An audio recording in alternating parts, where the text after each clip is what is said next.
Alrighty, so here's our CA18det 521 little Datsun project we got going on here. This kind of started out as a truck that did some work for, did some trading for, and we kind of just slowly tore it apart. So now what we got here is a bare bones chassis basically, and we got, you know, the CA motor in it. It's all kind of sitting in here just mocked up right now. We're doing a bunch of fab work on it still. So this is the old side with the dirty old kingpins in it, coilovers on this side. Yeah, not my favorite setup in the world, but we were going to run with it and we decided to change it. So, and it's got, you know, these Riken type mesh wheels on it. I don't know, I think they're kind of hard to find. They're pretty cool, I like them. Probably going to stay around on there for a while. And let's see, this side is the side we're working on.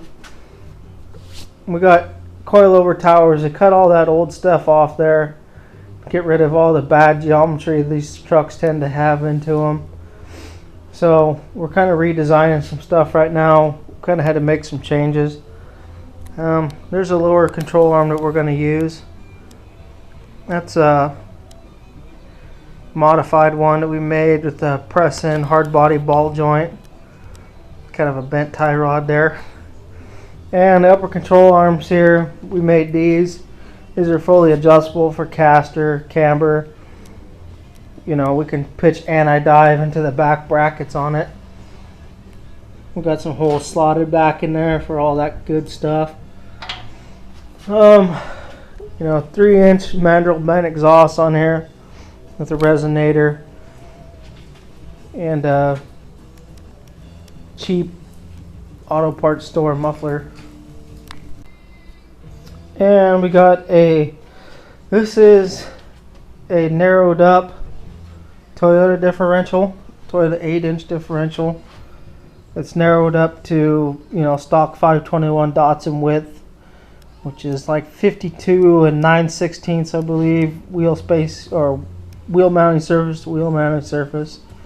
We got coilovers on this setup too, with our link bars on there, and got bump stops set up there so it doesn't bottom out. We've got a notch in the frame there, and this differential actually has,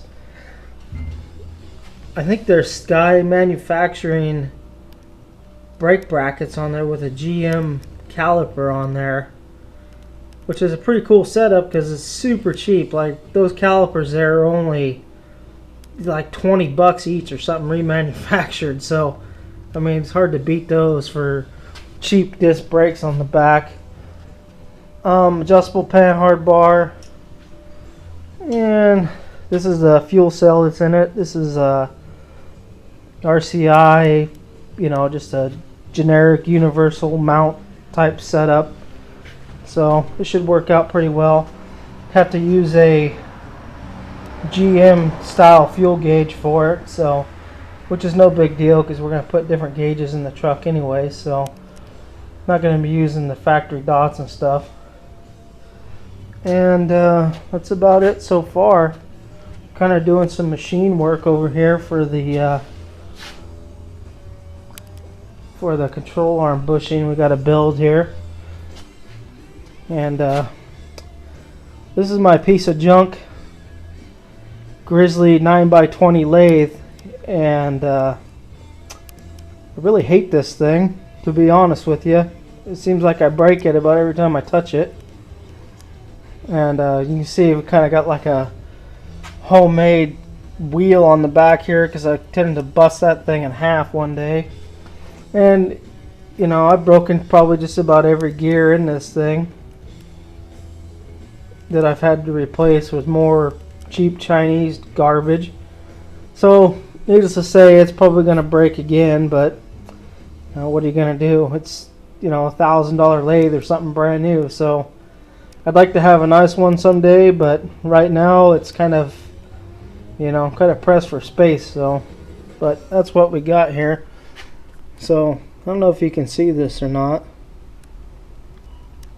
but this thing, this carbide tooling on it, you can't push too hard on it, and it tends to I don't know if that's focusing or not. It won't turn a very good, nice smooth finish on there, so you gotta kind of file it down and finish it with a file and emery cloth and all that kind of stuff when you're done. And I don't know, it's kind of a pain in the ass to use. I don't really like it, but that's what we got, so that's what we use. Got a big air compressor, that's a Harbor Freight unit there as well. And I'm pretty happy with that thing. It's pretty nice. Pushes a lot of air. Hasn't gave me any problems yet. Seems to run pretty good. I like it.